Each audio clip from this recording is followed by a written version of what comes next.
everyone, and welcome once again. I am JT, a.k.a. The Master, and this is For No Reason. You see me up there.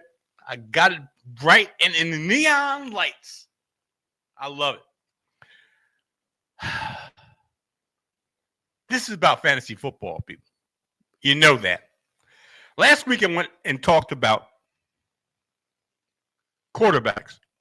This week I'm going to talk about tight ends, wild cards, the wild cards in fantasy football. That's what I think they are, the wild cards. And just like in quarterbacks, it's a one, for the most part, a one position in your roster. I mean, you can have two tight ends if you so please, if you have flex positions and it includes a tight end. But for the most part, tight ends are going to be just one position. And then maybe you have a backup. What I'm going to do is this. I did the same thing last week. I'm going to do it this week. I'm going to show you the strength of schedule of teams of last year. And then I'm going to show you strength of schedule for the particular tight end that I'll be talking about. I'm going to go 1 through 24. Most people, and not all people, that's a preference.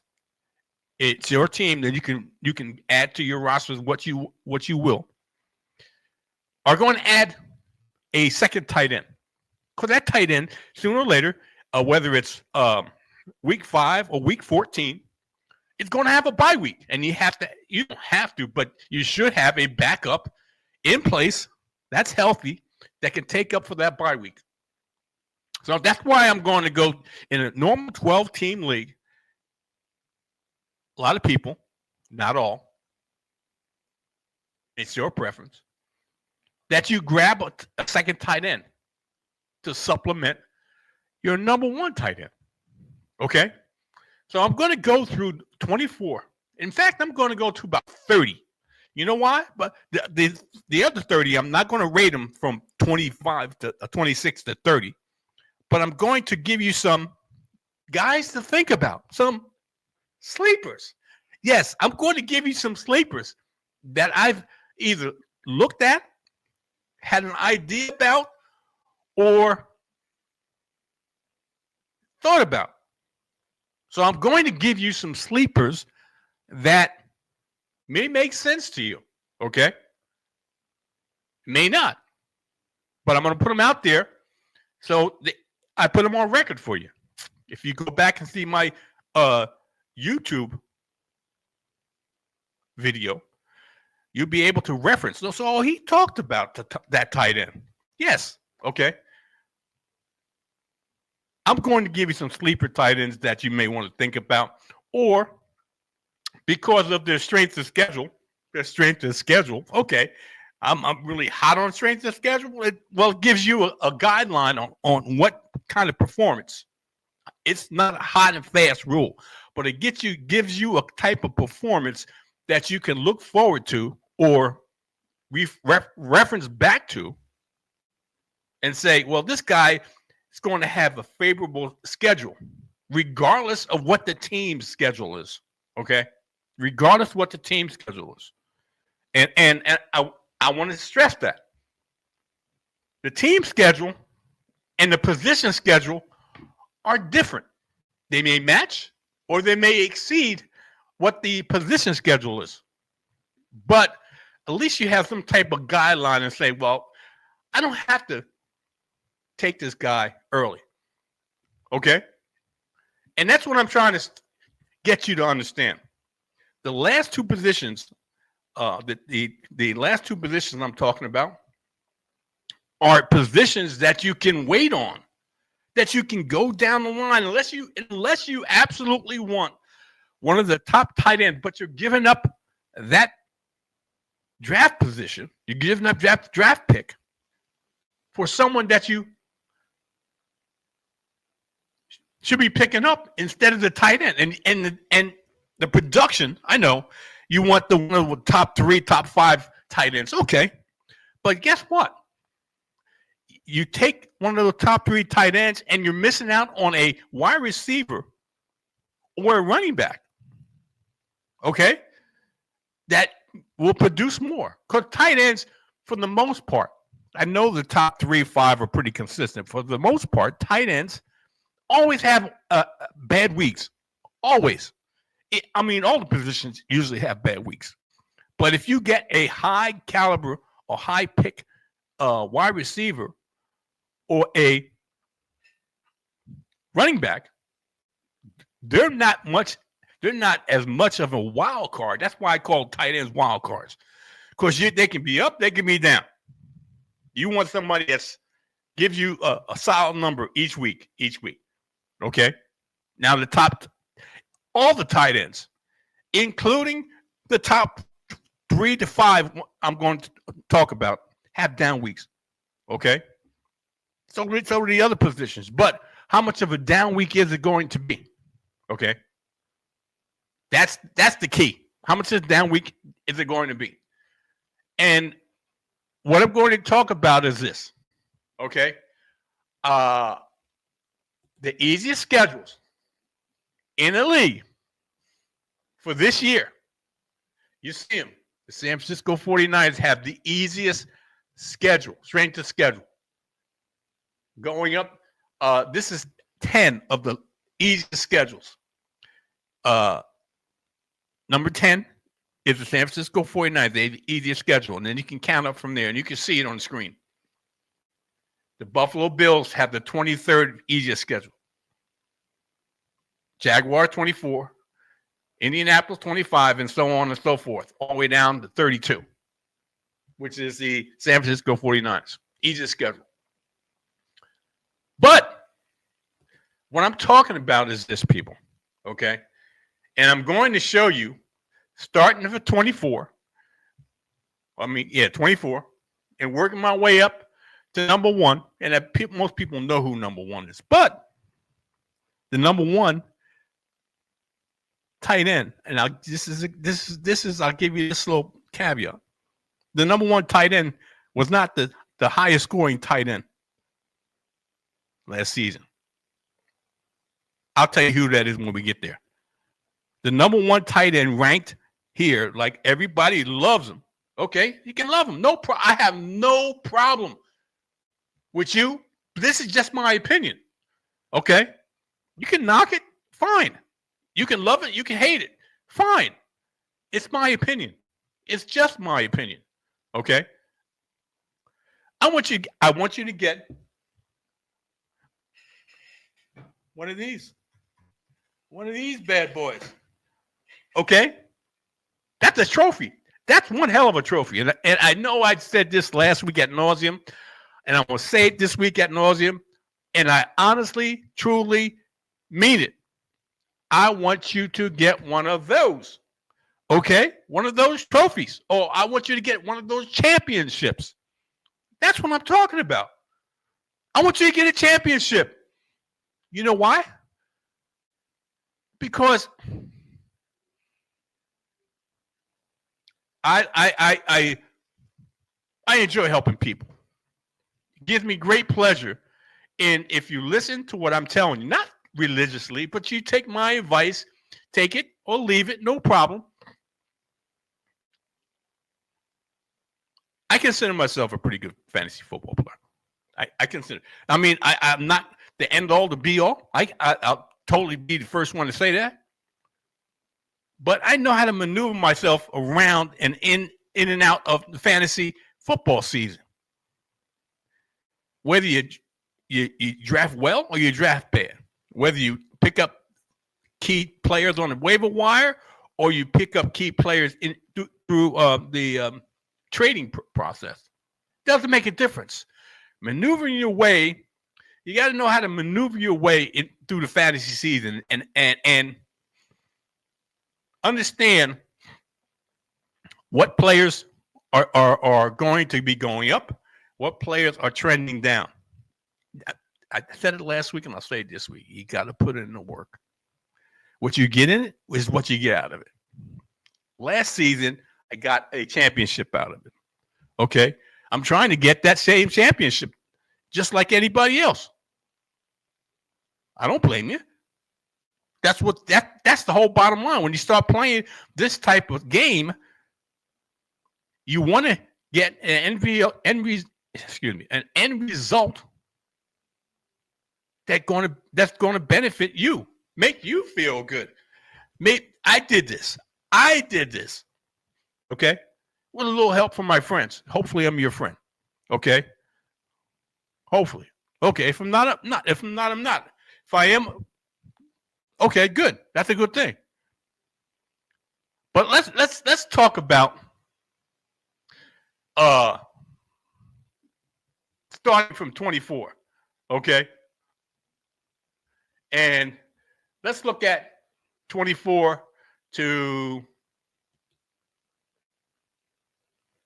13 right now.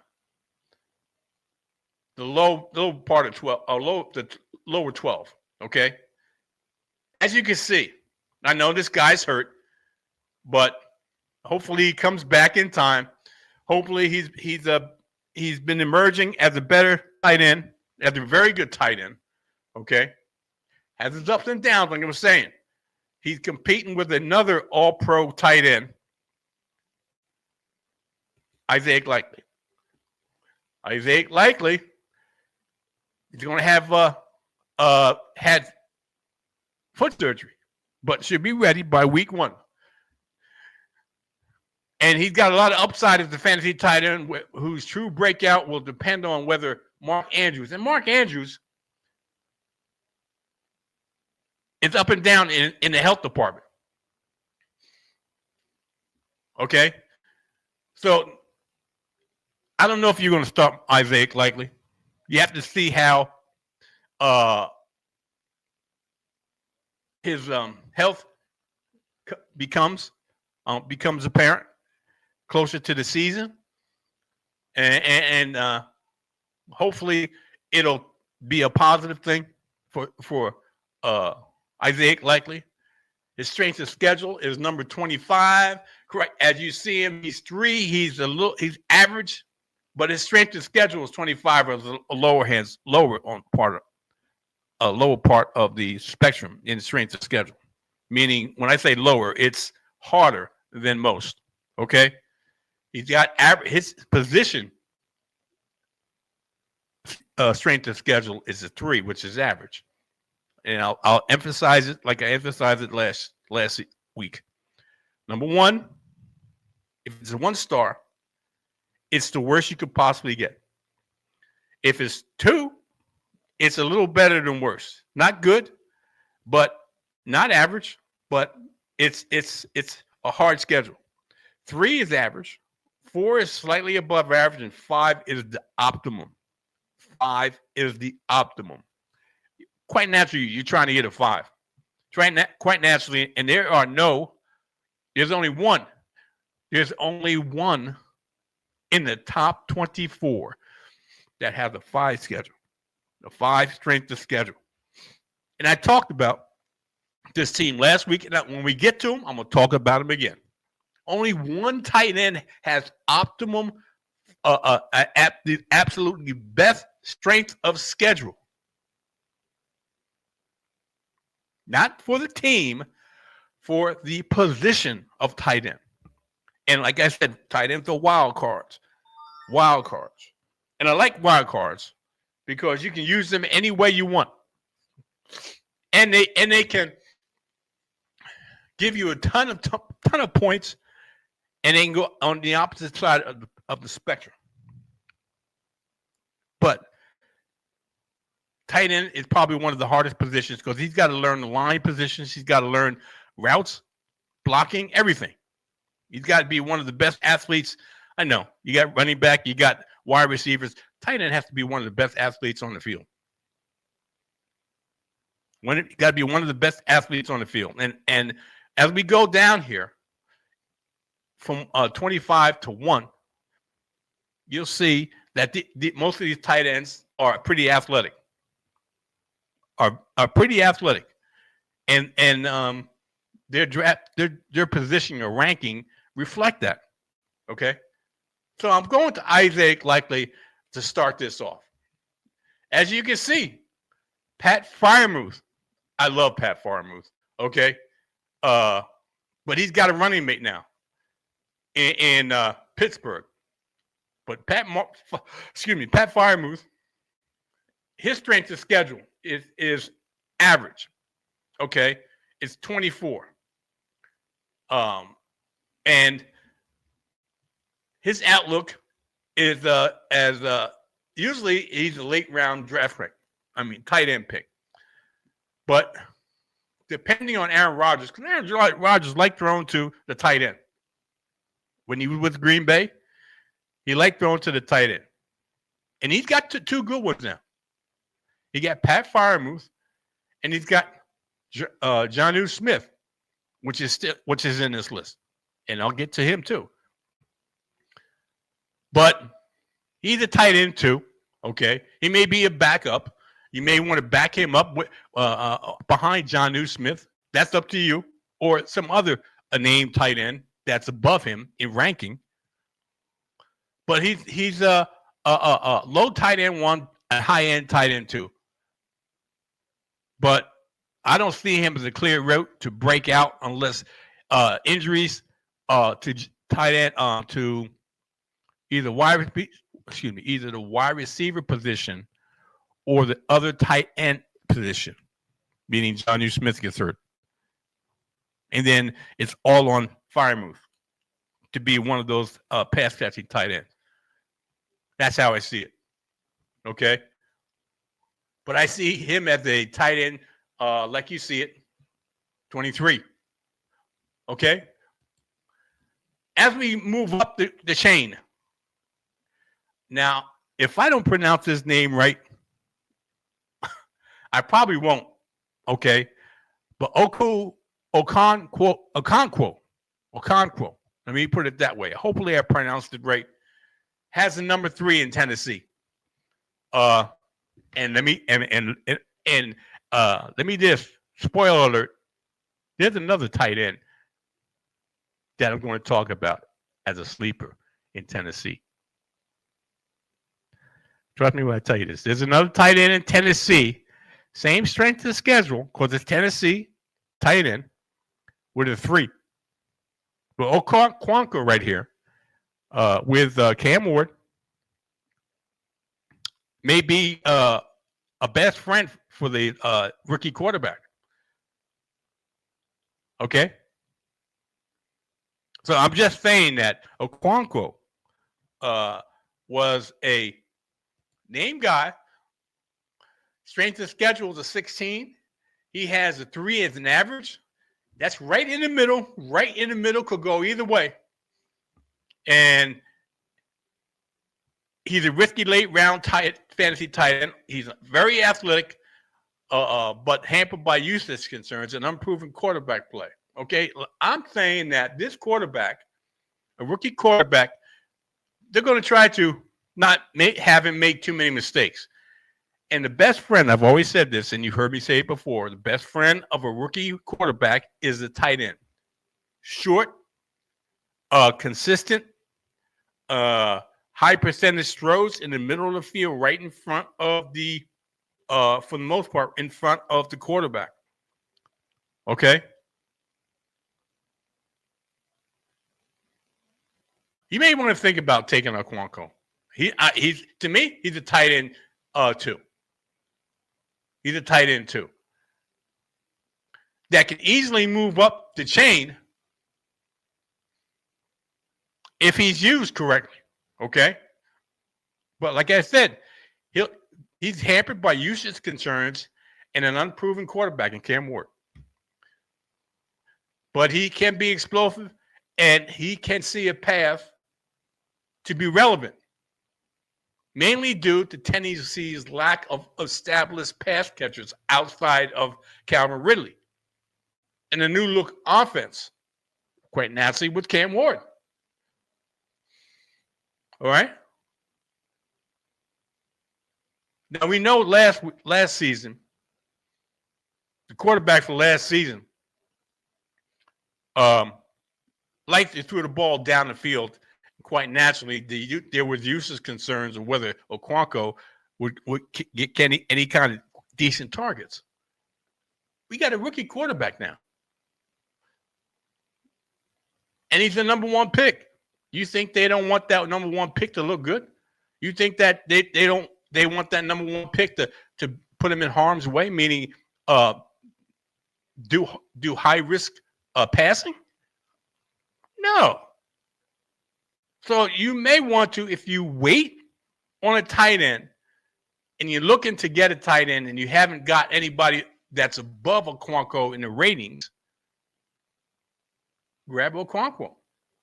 Okay? If you feel confident. But he's at number 22. All right? At number 21, high-powered offense. But this guy has a strength of schedule of 29 with just like his quarterback. His quarterback's got a 2-star, and so does he. He's a solid tight end. And he'll be a solid tight end. He's going to have a week-to-week floor and is limited by Cincinnati's passing game, but he remains a prime target if T. Higgins were to miss any time when his production jumped astronomically to borderline elite levels. So he's injury dependent, especially if T. Higgins misses some time. And I'll just go off script here a little bit. I talked about last week about quarterbacks quite naturally. And the reason I talked about him, one of the reasons, not reasons, but talked about Michael Penix being a keeper trade in order to get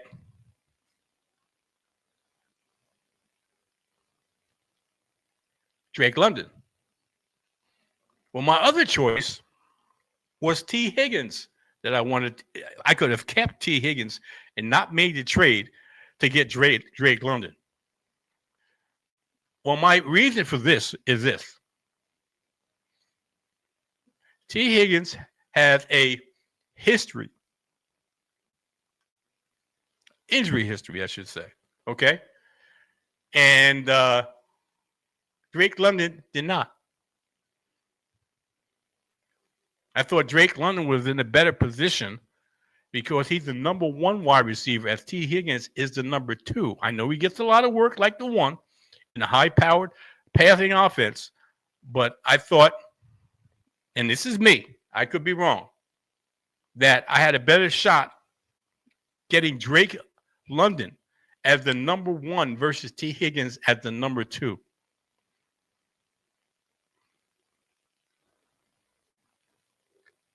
Even though I had T. Higgins on my championship squad. And that's how I felt. Now, it all depends on what happens this season, whether I was right or wrong. But you had to make a choice. And I made the choice. Does it pass? Does it pan out? Or was it thumbs down? Won't know until the end of the season. You got to take some risk. You have to see. You got to weigh the good and the bad and then make a decision. And live with the success and live with the failure. Plain and simple. That's how you learn. Okay? It's not an exact science. You try to make it as close as high percentage as you can get, hopefully, but you never know. There's a team last season that had a really good team, drafted a really good team going into the season. This is our league. Going into the season, drafted a really good team with some a lot of firepower. You know what happened? Injuries. You can't predict injuries. Okay? You can't predict injuries. Some of them you can. Some of them you can.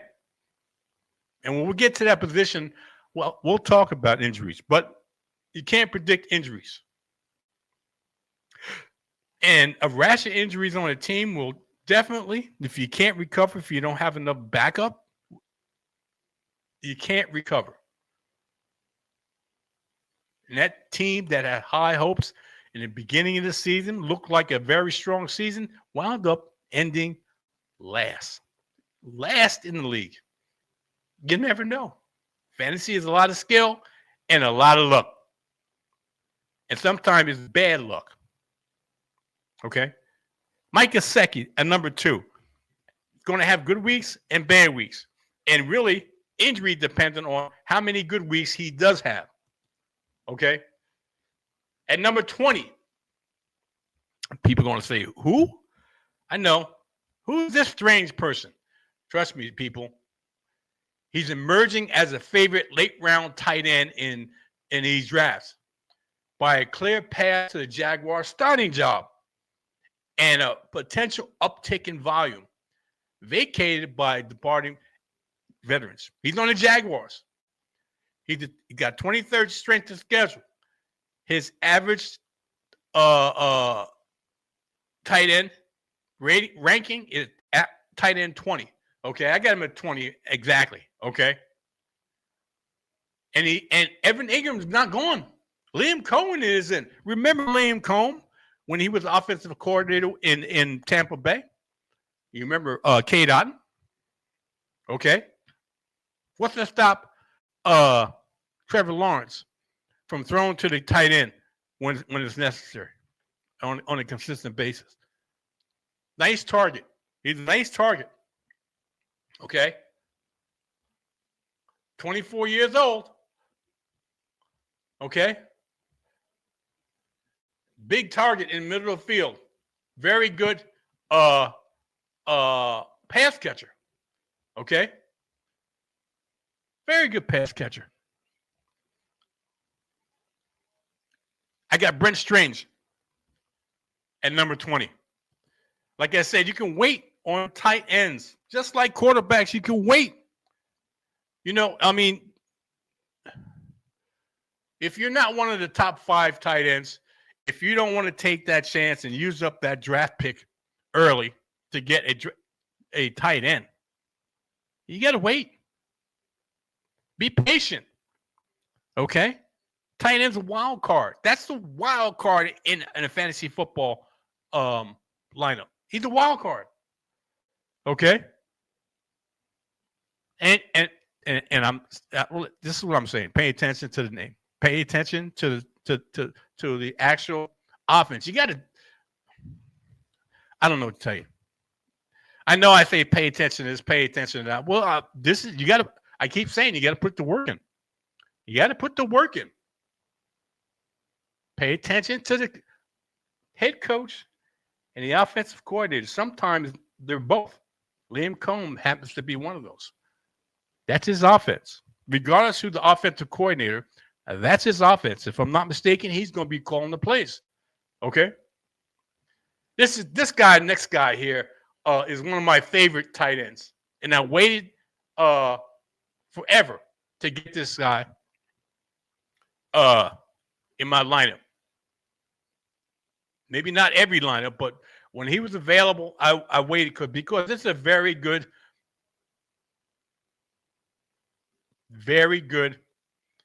offense. Okay? And the quarterback likes throwing to the tight end. Loves throwing to the tight end. He's not the flashiest name, and I still say he's worth a late round target. And he's one of the older tight ends. Besides being 34, he finished as a tight end 7. He finished as a tight end 7 last season. And he had a hell of a – he's a young quarterback, Jaden Daniels. And he had great chemistry with Jaden Daniels. Now, Deebo Samuel's there, but I still say this.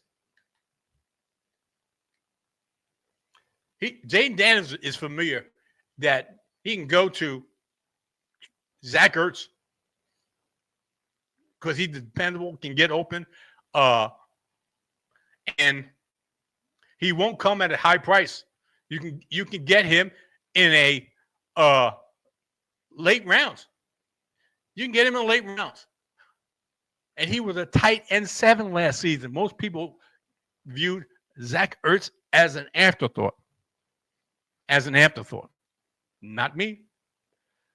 Young quarterback, I've always said this. I keep saying this to people. Young quarterbacks, for the most part, love tight ends. If they're capable tight end, smart, and tight ends that can make themselves available and get open, the quarterback, especially a young quarterback, and Jaden Daniels will be a second-year quarterback, are going to go to him because they know they can depend on him. They know that to get rid of the ball quick, he's in the middle of the field. I can get rid of him, and I know he's going to catch it or be available to catch it. Okay?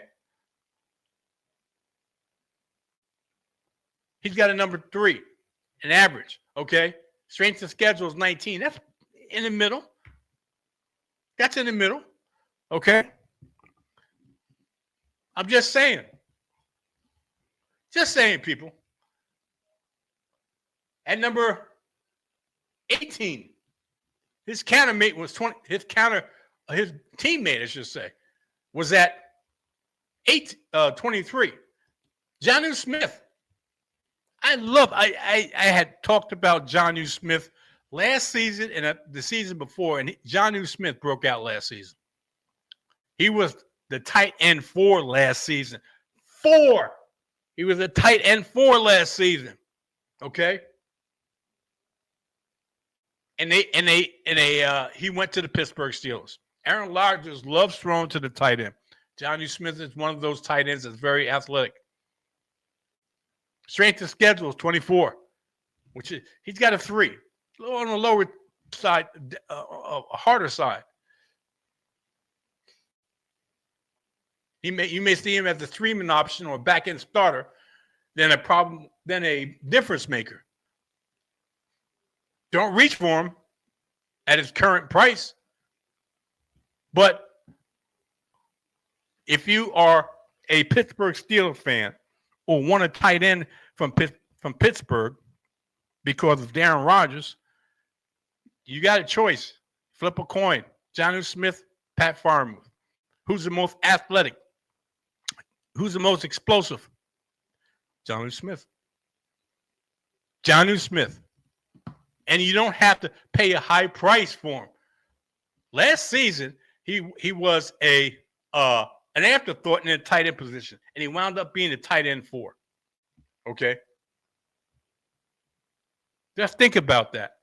How many options does the Pittsburgh Steelers have outside of DK Metcalf in throwing the football consistently to a pass catcher? Just think about that. Okay? And you may want to wait and get Jonnu Smith. Okay? I'm just saying he's tight end 18 in this list. And number 17, okay? Kyle Pitts Sr.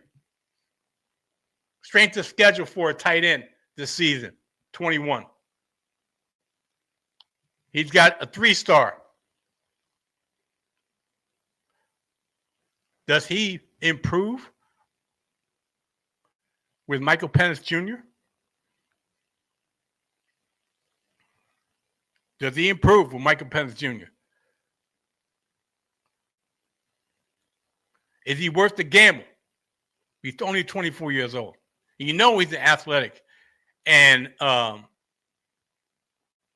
is he a good value in relationship to his average draft position? His average draft position is about tight end 17. That means tight end 2. You want to take a flyer on Kyle Pitts Sr.? I already told you that the best friend of a young quarterback is the tight end position. Okay? Kyle Pitts could be this could be a breakout season for Kyle Pitts. Got a lot of upside. Got a lot of upside. But he got, let me put it this way. He can be a huge upside tight end or a huge bust. He was tight end 14 last season. Not very consistent. Hardly any people had any faith in Kyle Pitts last season. And rightfully so. Rightfully so. At number 16, one of Drake May's favorite targets. If you prefer to wait on a position, this is the tight end for you. Last season he was one of the top tight ends, top 12 tight ends. His strength of schedule, just like his team. The team. There it is right there, the team. You see the New England Patriots at 0.2429 has the third easiest schedule, the team, third easiest schedule in the league. Hunter Henry has the seventh easiest schedule in the league for a tight end.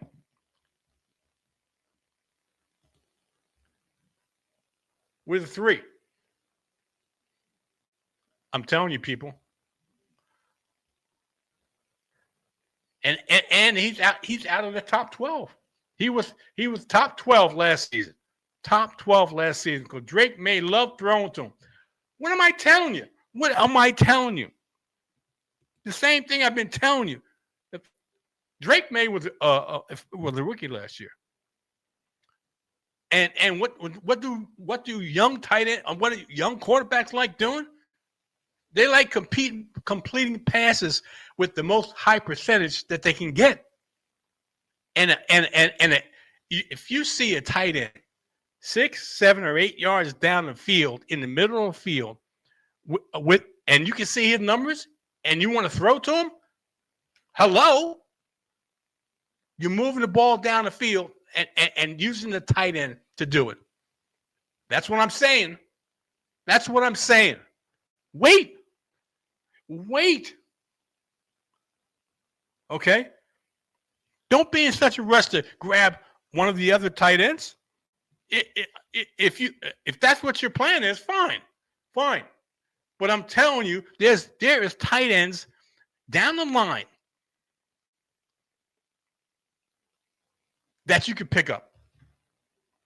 May not be one of the top 1 to 5 tight ends, but will be serviceable. It could be a wild card. Could be giving you tight end 1 numbers in multiple weeks. Could be doing that. Okay? At number 15, a rookie. And I have him at 15, yes. His strength of schedule for the team, his strength of schedule for the position is 5. Okay? One of the top-ranked rookies coming out this year in the draft. With a offensive coordinator / head coach who loves to get the tight end involved. Hence, Ben, the head coach for the Chicago Bears, Ben Johnson, had the Detroit Lions. You know Sam Laporta? When Sam Laporta came on the scene and was a hot thing when he came on the scene as a rookie, Colston Loveland got that coach, got that head coach, got that offensive coordinator. With a what? A young quarterback, second-year quarterback, number 1 in last year's draft, Caleb Williams, with the strength of schedule in the quarterback position as 5. Okay? not 5 in my rating, but overall strength of schedule for the quarterback position. I have him as a 4, but the strength of schedule is a 5. But I have him at the 4 right now. Okay. But Chicago has one of the toughest schedules in the league. I showed you this before. The Chicago Bears, tied with the Lions, have the second hardest schedule in the league. Okay? But I have Loveland at the number 4, as a 4. Okay?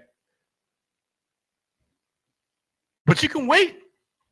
A lot of people, I would say probably Loveland, you could probably pick them up at the 5, 6, maybe even later round for a tight end. After you get your wide receivers, your running backs, and pick a tight end to fill that position before you get your, like I said last week, wait on your quarterback. You can get your quarterback last after that. Okay, but you can wait. You don't have to wait. But you want a good running back? You want a good wide receivers? You're going to have to pay a high draft pick for that, okay? Unless you're taking chances. You can do whatever you want. I'm telling you that. You can do whatever you like because it's your team. But in my opinion, you wait for quarterbacks, regardless if it's 1 or 2 quarterback league, you wait for a tight end. You grab your running backs or your wide receivers, whatever order you want, before that. Whatever order you want, you grab your wide receivers first, and then your running backs, or vice versa. Whatever you want, and then you deal with trying to get a decent. You're going to get a decent tight end. Okay? Maybe not one of the top tight ends, but your tight end that you grab, whatever tight end you grab, as long as he stays healthy. Yeah, and there's a lot of them that get into situations that are going to benefit you that you don't have to grab early. You don't have to grab early. I can't stress that enough. That's always been my philosophy. Anybody who drafted with me knows that 2 positions I don't take early: quarterbacks, and tight ends. I just don't do it. To me, and it's a wild card to me, I try to grab the best, I feel, in my opinion, tight end late. Because tight end to me is a wild card, an afterthought. Okay? That's just how I feel. I don't know. I felt that like that last season, and I've been doing that for, oh my God, a long time. Learning. Don't take up, because you take the top tight end or top 5 tight ends, you're taking a position that you could get with a running back or a wide receiver that's more valuable. That's what I'm saying. Okay, I know I'm going on a rant. Okay, but and the numbers are there. We're going to get through them. Okay, I'm at number 14 now. We're going to go with Dallas Goedert. I love Dallas Goedert. Okay, stable, unspectacular tight end. He's got the strength of the schedule at 20. Okay, last season he was tight end 29. There's injury issues.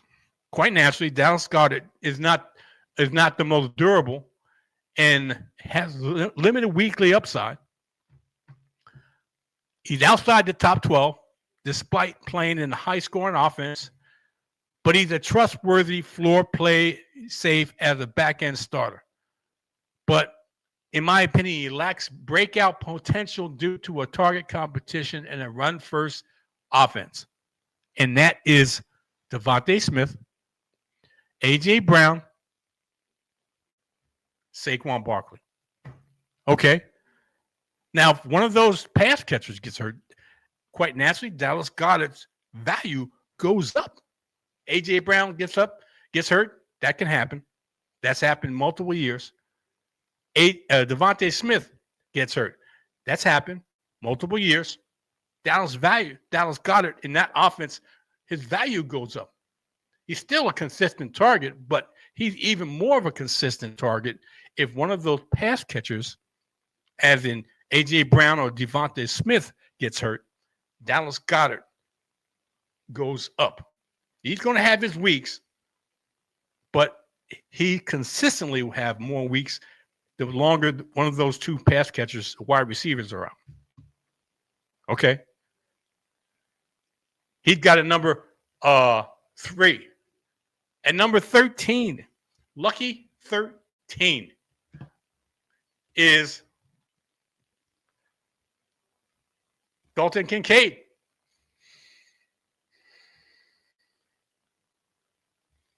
He's in middle of the pack, in my opinion, draftable tight end.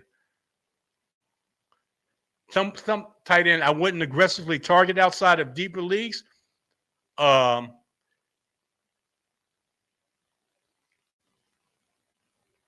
He's not overly efficient, but in this offense where Josh Allen likes to throw to the tight end, he split snaps with Dawson Knox. But in my opinion, his strength of schedule is 26. I'm saying it's on the lower side here, but Buffalo has one of the easiest schedules. Strength of schedules. All right.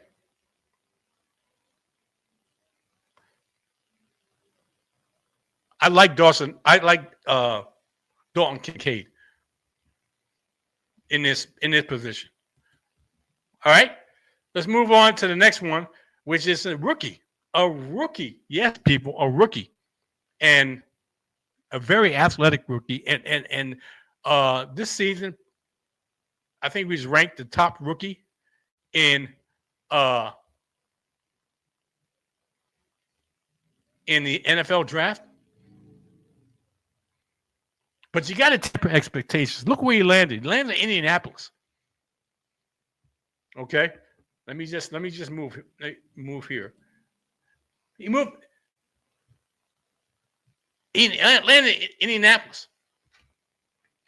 Indianapolis is mainly a run heavy with quarterback uncertainty and a crowded receiver group, all of which may limit Warren's immediate fantasy production. Now he's got a combination of blocking, playmaking. I talked about this earlier. Tight end position is probably got to be one of the most athletic. They got to block, they got to pass catch, and make plays with the quarterback.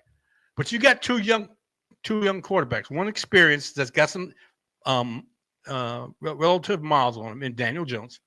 And you got a second-year player in Anthony Richardson.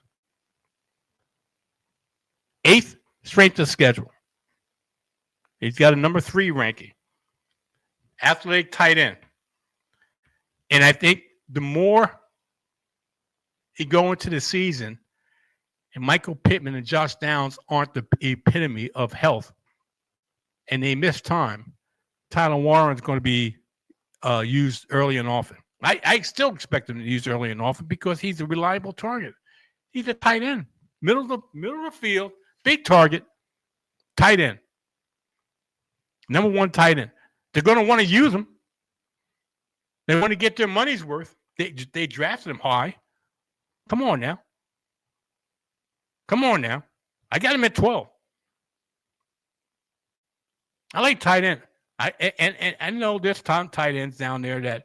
Why don't you have him those tight ends over Tyler Warren. You saw last season, the season before, what tight ends, the latest of tight ends.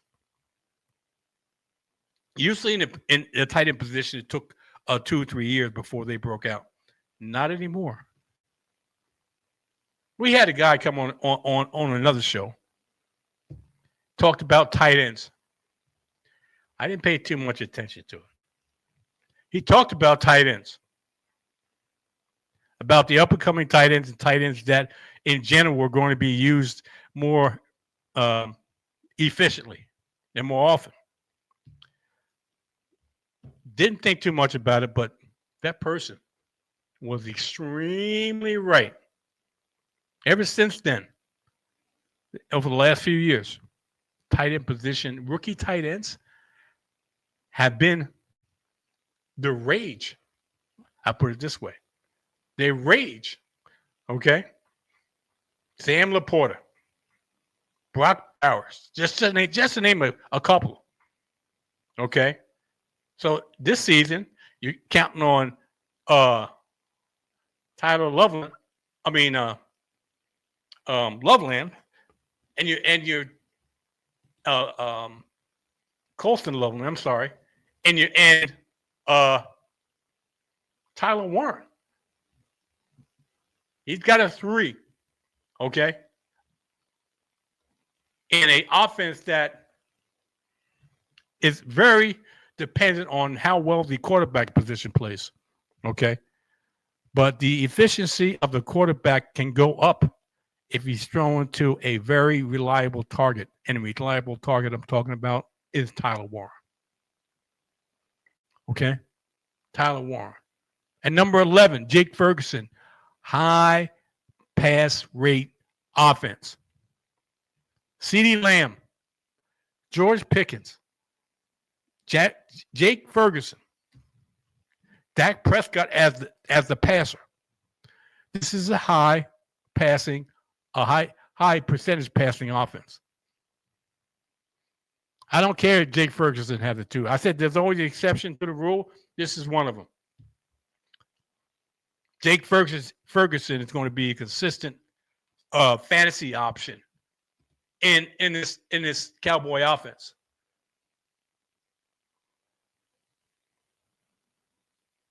You could probably stack Jake Ferguson. Okay? You pick up Jake Ferguson or Dak Prescott first, and then pick up the other one after that.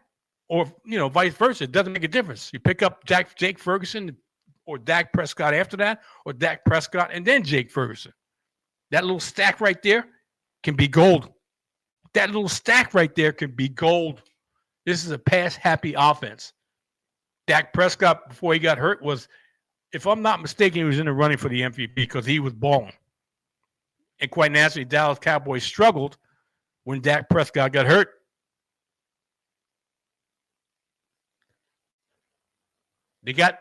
He's got one of the worst strength of schedules, even though he's average right there for the tight end position.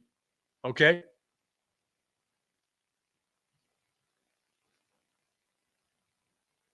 Okay? This is Dallas' strength of schedule overall as a team. Okay? You see him right there. At number 5, they got one of the hardest strength of schedules in the league. Okay?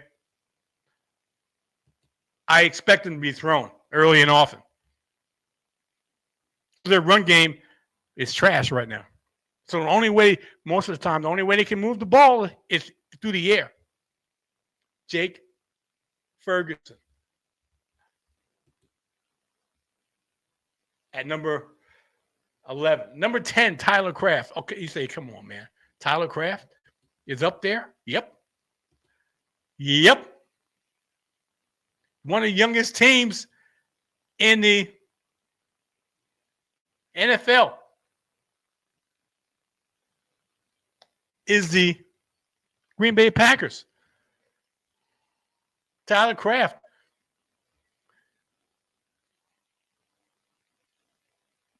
Jordan Love. Okay? They love to push the ball down the field too. Tyler Kraft, a good value in relation to his average draft position. Strength of schedule overall is a 31. You see it. I showed you last week. Jordan Love had a two stars. But this is a solid fantasy starter. And then a likely breakout star with his ceiling limited by Green Bay's committee approach. Come on, man. Come on. Safe throws, middle of the field, and he's an athletic tight end. And he finished last season. I have him at 10 right now. Last season, he finished tight end number 9. So don't tell me he's not capable of it, because he did it last season. Okay? He can do it this season. And quite naturally, all these guys have to stay healthy. All right, that's the caveat. I can't control health. I can project it. I can project a downward turn. But for the most part, I do that with running backs, and that's a couple weeks. End of the month, I'll be talking about running backs. And if you're listening to me now, you should listen.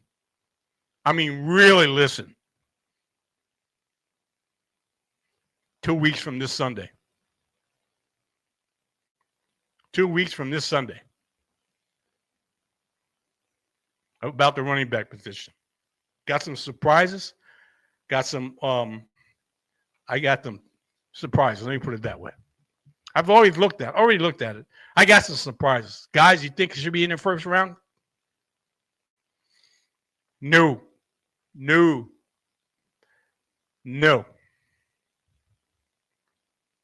I got reservations about high-profile running backs. I'll be talking about that the 31st of August. My percentage is, well, let me put it this way. When Derrick Henry got hurt after his 2,000-yard season, I said, don't draft Derrick Henry. I don't care how many yards he has. He didn't finish the season, and he got hurt. I said last season, do not draft Christian McCaffrey at the number 1 position. I said it over and over again.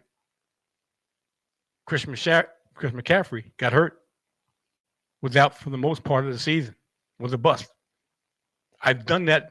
I've said that more than once over the years. Trust me, people. Running backs come 31st, I'm going to have a few surprises. People are going to just doubt me. Okay. Check my record on running backs. That's all I got to say. Check my record on running backs. Let's go back to the tight ends. Yeah, at number 9, Mark Andrews, just like Isaiah Likely, has a number 3. Baltimore has one of the most high-powered offenses in the NFL. Isaiah Likely, how healthy he's going to be. Okay? Last season, even though Mark Andrews missed time and age was a worry, and he had competition for targets, he wound up as last season at tight end 6. Do you hear what I'm saying? He missed time. He had competition with Isaiah Likely because that was an up-and-coming young stud. But he was tight end 6 last season.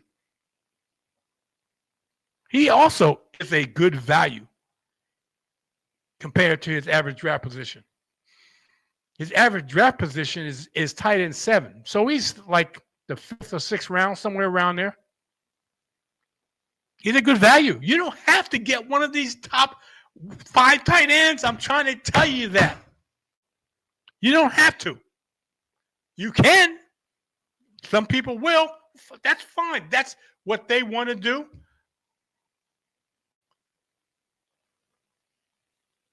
But he's one of the best tight end values this year with a talent to get to being a top 3 or top 5 tight end in status. Okay? Last season, and I'll tell you this, last season, Mark Andrews was tight end 7 in fantasy points per game. And he had 11 touchdowns.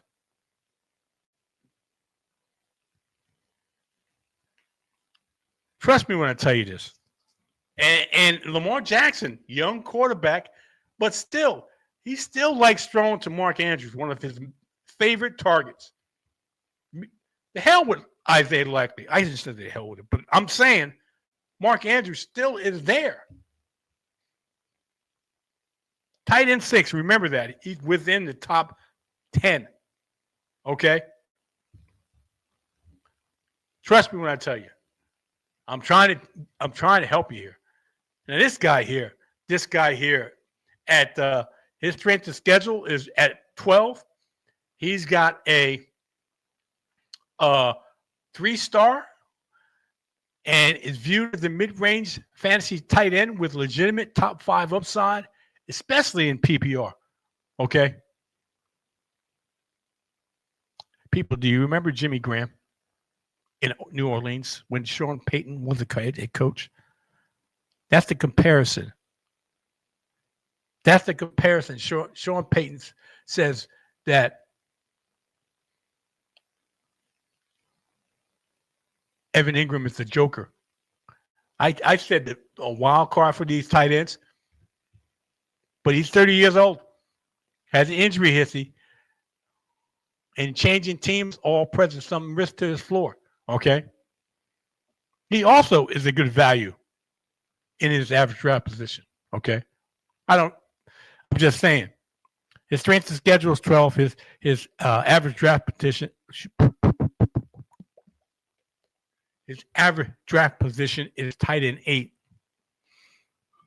Last season he was tight end 30, but now he's with a different team, and he's more athletic tight end than most. And you think Sean Payton doesn't like athletic tight ends? Hello, come on. And with that quarterback room, come on, man. In that quarterback room, there's no named quarterbacks that people are clamoring for or jumping through hoops to get.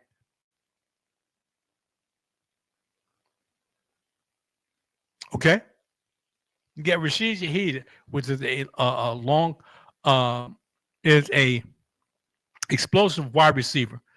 Then you have Chris Olave, who is a short to medium, and occasionally long pass receiver, wide receiver. And then you had Evan Ingram. Well, I'm sorry, but what I was saying was this. He's with Denver. My bad. He was in Denver. I'm thinking Sean Payton still with the New Orleans Saints. My bad. I'm sorry about that. But Sean Payton's going to use this athletic tight end. That's my point. He's going to use this athletic tight end just like a wide receiver. He's always been considered an overgrown wide receiver. Okay? He's always been considered that. When he was with the Giants, then he was with the Jacksonville Jaguars, and now he's with the Denver Broncos. And Sean Payton is probably rubbing his hands together and saying, I can't wait to use this guy in real life situations. Speaking of real life situations, and number 7, I'm sorry. The Lion King, David Njoku of my Cleveland Browns. More than likely, is this: Joe Flacco is going to start the season as the quarterback number one, and David Njoku had his best weeks with Joe Flacco. And you don't have to jump through hoops to get David Njoku. Okay. He wound up at the tight end 4 in fantasy points last season.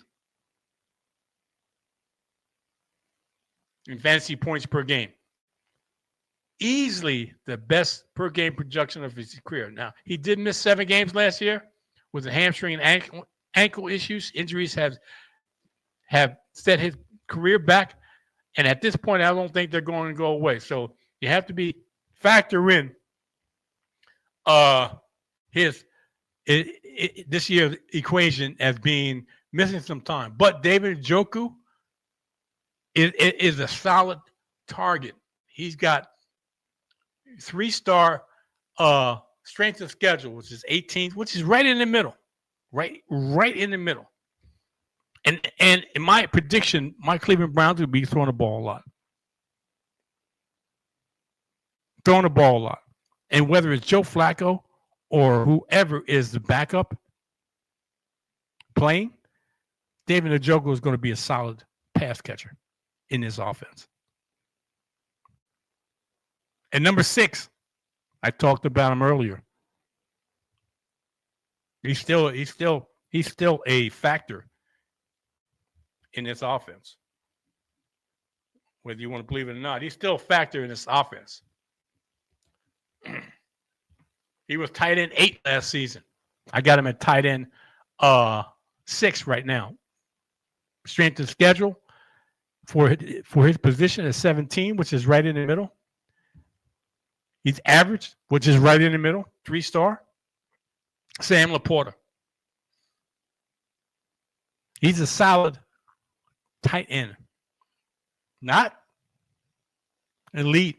You got pass catchers, Jameson Williams, Amon-Ra St. Brown, even Jahmyr Gibbs. I don't think he's a top-tier tight end because of his usage. Now, he's got touchdown upside, and he's young. To me, he's a low-end tight end 1. And a mid-round, somewhere around there, mid-round. Get him. I keep telling you, you don't have to get one of the top 4, 5 tight ends. You don't. To get decent tight end production. You don't have to do that. You're taking up a valuable position if you go early in tight ends. Running back wide receiver is what you want to get first or second. That's what you want to get. Tight end is a wild card. In my position, wait. Okay? All right, let's go to number 4. I love this offense. I absolutely love this offense. I can't stress it enough. This is one of the most high-powered offenses in the league. One of the most high-powered offenses in the league. I know they got a young quarterback, and I told you about that young quarterback last season. Last week. I love this offense. He spread the ball around, and they got really good pass catchers. He's a safe option at the position, T.J. Hawkinson. He may not be a clear difference maker, but while some rank him inside the top 10, there's probably people that think as, not me, but think that because I have him, I have him at 4. I'm sorry, people. At 4, it's too steep, given the questions about tight end production and durability. And I'm going to go back because I saw what I did. But I like him. I love him in this offense. With J.J. McCarthy, young quarterback, wants to move the ball down the field, doesn't want to take big chances all the time. T.J. Hawkinson. Okay. And number 5. Okay. I'm going backwards, but I saw my mistake, and I'm going to correct it. And number 5, The old man of the bunch, one of the oldest tight ends. One of the oldest, not the oldest, but one of the oldest.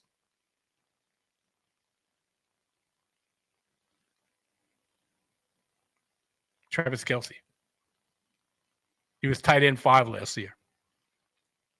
I told you last year. I told you this last year. I thought he was going to retire because I said Ty Elsie is not going to be the tight end that most people think he is last season. And he wasn't. Last season, he was tight end 5. Okay. Most people had him higher than that. He lost a step or two. Travis Kelce finished with the fewest receiving yards of his career since he became a starter 10, 11 years ago. He was highly inefficient last year, and now he's going to age 35. To me, I'm not sure if that changes. Last year, he finished at the tight end 6 in fantasy points per game.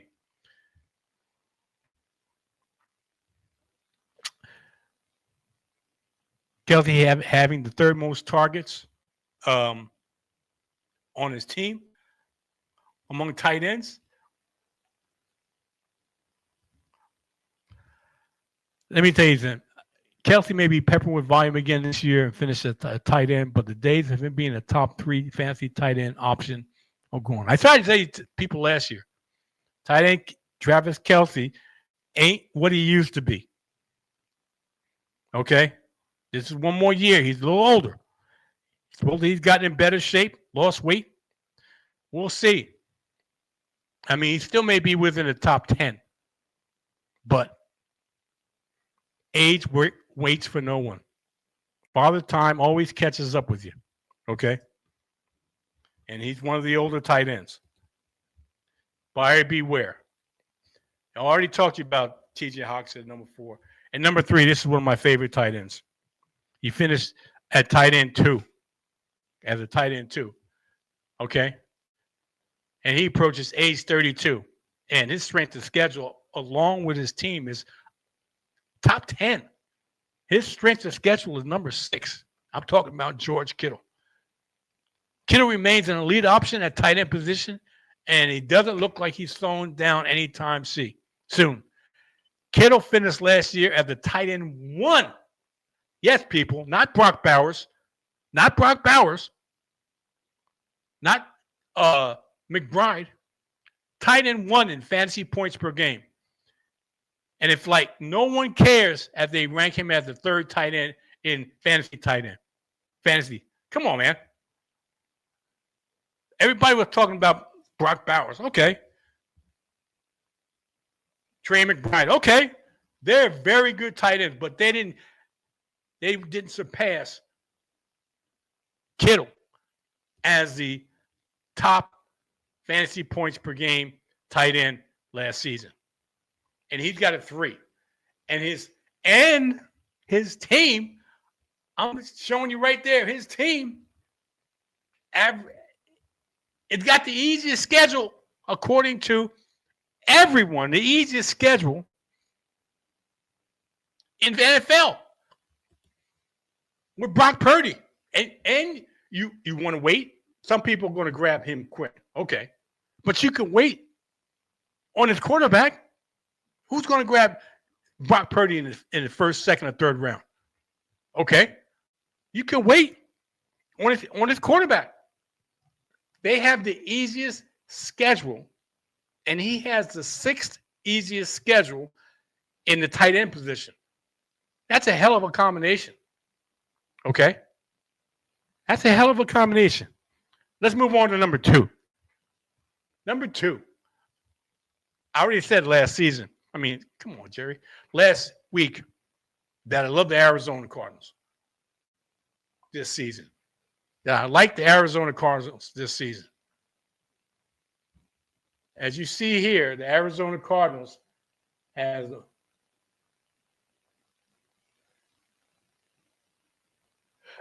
the 6th easiest schedule in the NFL. And Trey McBride, I told you there's only one tight end that has 5 stars with his top 25, 24. That's Trey McBride. That's Trey McBride. And in that case, you may, and I'm just saying may, because I don't like doing it. I don't care what he looks like here. He's got a 5. He's got the most favorable strength of schedule for a tight end in the whole entire 24 that I showed you. Understand that. Trey McBride, and I told you last season, I keep saying that. Last week, I like Kyler Murray and I like the Arizona Cardinals to surprise people. And Trey McBride happens to be one of Kyler Murray's favorite targets, if not the favorite target. Okay? And let me move on to number 1. Number 1 being Brock Bowers. Now, I'll say this. He's got the 30th strength of schedule, okay, in the tight end position. He's got a number 2, so he's got a tough road to hoe, okay? But most people, and I don't blame him, are excited about tight end Brock Bowers. And he's, for the most part, ranked as the top 2 option at the position in this year. He's got the rare talent, had historic rookie production, and Geno Smith, and he has a brighter outlook with Geno Smith under center. Now, it's a run-heavy offense, but because it's a conservative offense, I expected him to be highly involved, okay, because of the conservative offense. And what's the best friend? Okay, I said a young quarterback. Geno Smith's not that young, but what's the best friend of a quarterback is a very athletic and reliable tight end. Last season, he wound up at the tight end 1. Historic numbers he put up. Record numbers he put up.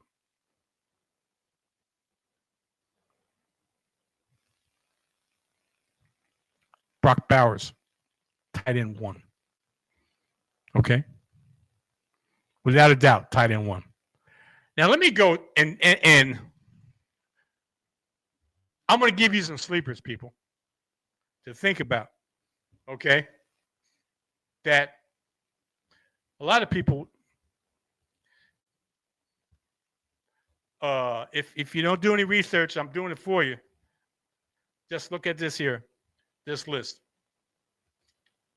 All right?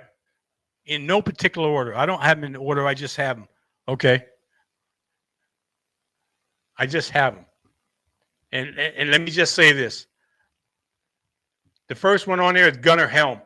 I watched Gunnar Helm play last night. I keep on saying that. Last night.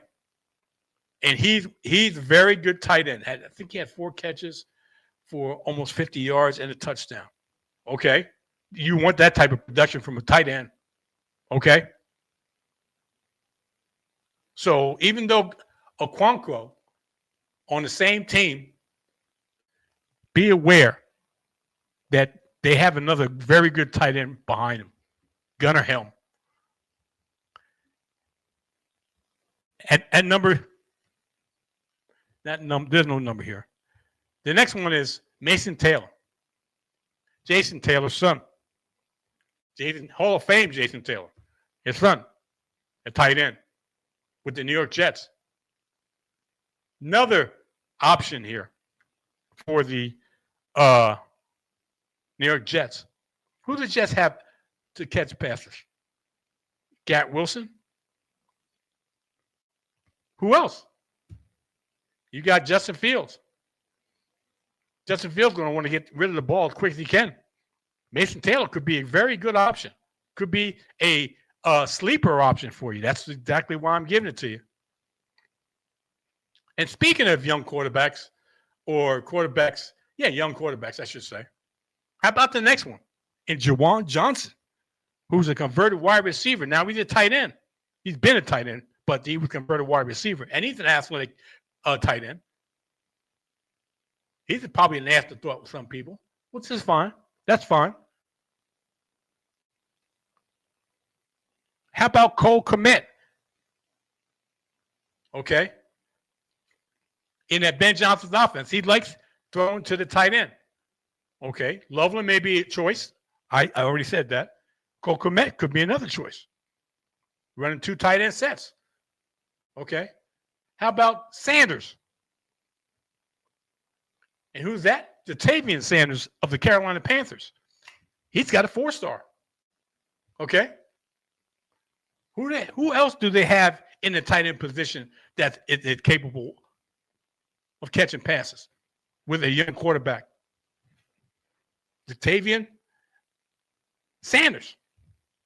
Just think about that. Okay? It doesn't have to be a name quarterback. Doesn't have to be a name. Doesn't have to be a name. Take a shot. That's why I call them wild cards. Take a shot. How about Elijah Arroyo in a conservative offense with Sam Darnold, who had T.J. Hockenson he was thrown to last season. Now he's got Elijah Arroyo. Another one that used to play, if I'm not mistaken, he used to play for the University of Miami, if I'm not mistaken. A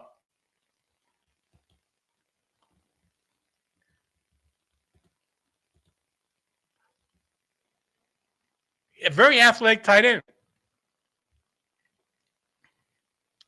How about Elijah Arroyo? How about Harold Fannin Jr.? Come on, people. Come on. Hello. And don't pay attention to the last one. That's a grammatical mistake. And I'll correct it now.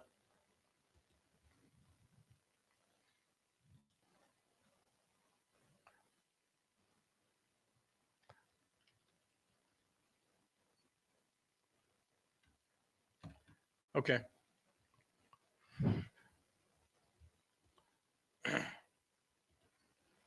Fannin Jr., the last one. Fannin Jr. of the Cleveland Browns. What happened to Njoku if he goes down?